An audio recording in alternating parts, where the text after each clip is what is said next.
All right, boys and girls, you're going to make a folk art cityscape. So here's the finished product. And you want to show movement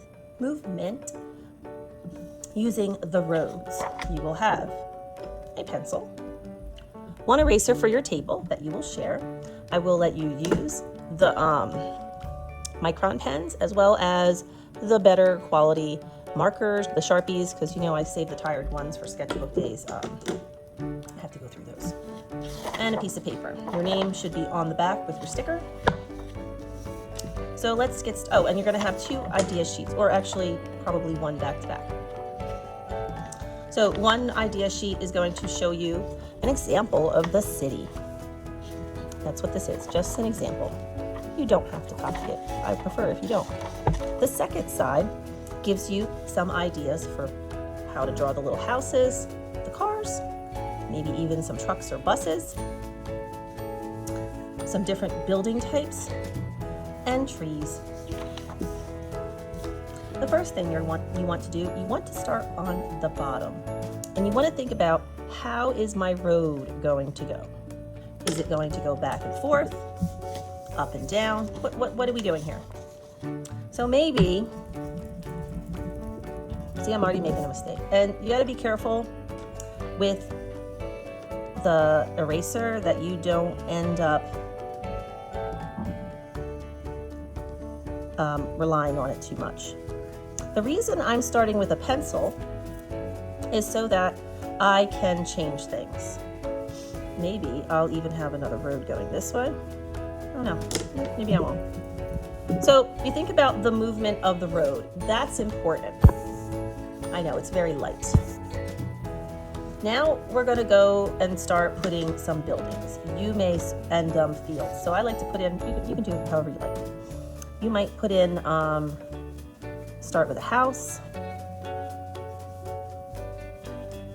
going across this way. Now the reason I'm using pencil is so if I have to erase something because it's in front of something else, you can do that.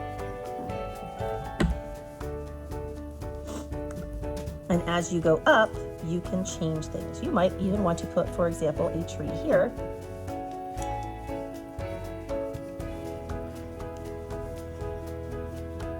And notice that there's a road back there. I won't draw that line. So when I go to ink,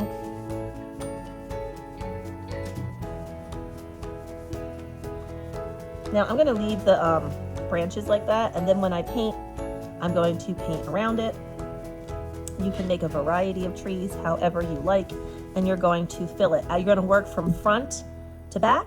Maybe there's some fields that are being farmed, but not front to back, you're working bottom to top. So these are closer, and then you're going to move back to the city. I know it sounds kind of weird. Just follow along. So maybe I'm going to put some other buildings here. Maybe there's an apartment building of some sort.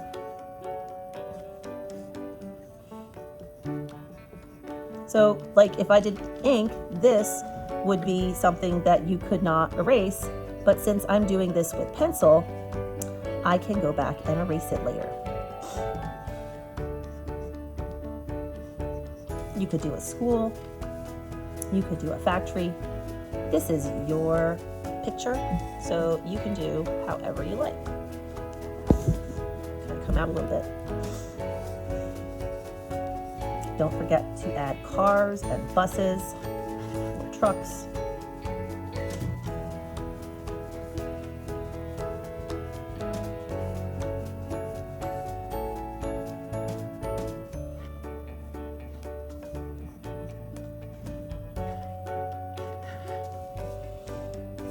And folk art, not real.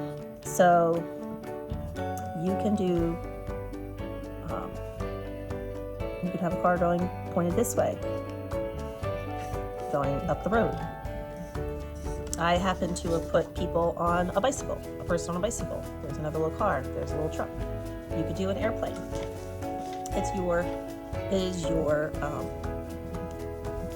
You're making those decisions.